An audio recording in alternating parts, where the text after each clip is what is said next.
ইয়া আইয়ুহাল্লাযীনা আমানু আতিউল্লাহা ওয়া আতিউর রাসূলা ওয়া উলিল আমরি মিনকুম। রব্বুল আলামিন বলেন, তোমরা আল্লাহ এবং আমার রসুলের আনুগত্য করো। আল্লাহ এবং কার আনুগত্য করো? রসুলের আনুগত্য করো, সাথে সাথে তোমাদের নেতাদের আনুগত্য করো। কার আনুগত্য করার জন্য বলেছে? নেতাদের। তো এখন আমার নেতা কে হবে? আমার নেতা কে?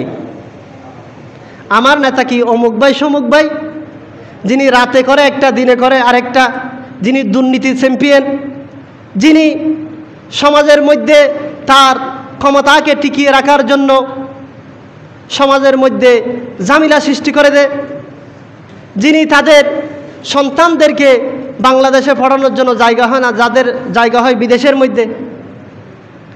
আপনি দেখবেন যারা এমপি, মন্ত্রী, মিনিস্টার, তাদের সন্তান সচরাচর বাংলাদেশের মধ্যে পড়ে না। তারা মানুষের সন্তানকে সন্ত্রাসের মধ্যে লেলিয়ে দিয়ে তার সন্তানকে সুন্দরভাবে বিয়ের জন্য পাঠিয়ে দেয়, ঠিক কিনা? তাহলে আমাদের নেতা কে হবে?